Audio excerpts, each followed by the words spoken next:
Andrea Morales, and I'm a senior at Harmony Public Schools.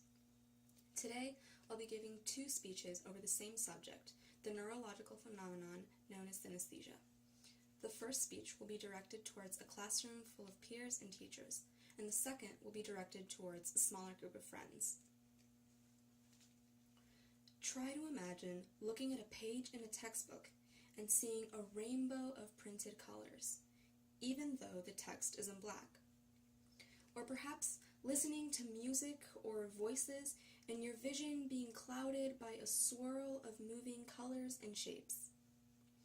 Maybe even detecting flavors when speaking or hearing names. Welcome to synesthesia, the neurological phenomenon which couples 2 or more senses in 4% of the population. Synesthesia has the effect of allowing a person to not only hear my voice, but also see it, taste it, and feel it as a physical touch. Its creative aspect coincides with its dominating presence in left-handed people over those who are right-handed. Experiencing graphemes of language is much more common in the population, such as the tendency to see letters, numbers, and characters as colorful. In some cases, those people might even assume gender or personality.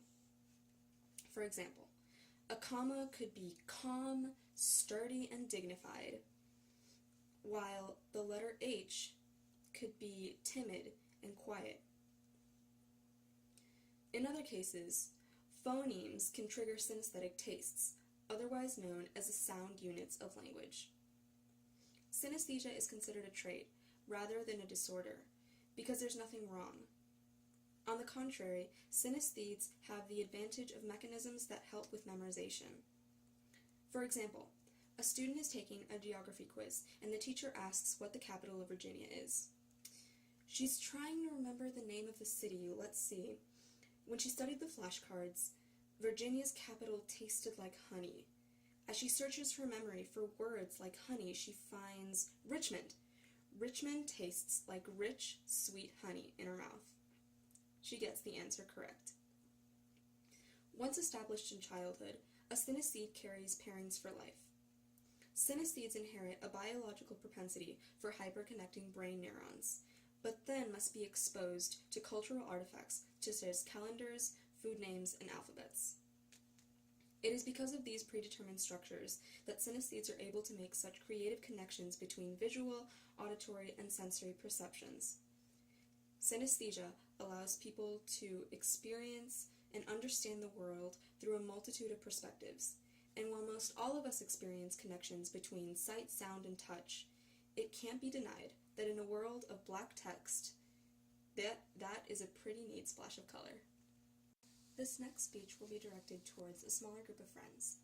Note the differences in body language and sentence structure as I go through this speech. Okay, so you know how anesthesia means no feeling, which is basically why they use it as a number during operations? Synesthesia means multiple feelings. It's basically the joining of sensation.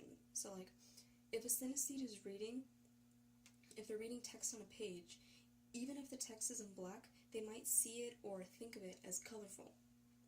It's really interesting because even though it's pretty rare and only 4% of the population has it, women are 3 times more likely to have it as men. That's crazy, right?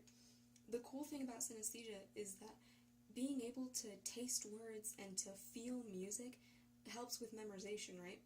Which makes sense, because you basically have this word bank in your mind at all times that helps you link language with senses, and you can use it anywhere, like in any situation. As soon as something comes to mind, it links, it clicks in your mind. Because it's so helpful, it's almost seen like an advantage instead of a disorder, because technically there's nothing wrong, you know? Like, these people come with this archive of links that only they can make sense of. And you have to admit, in the middle of a test, that sounds pretty helpful. That was the end of my 2 speeches. Thanks for watching!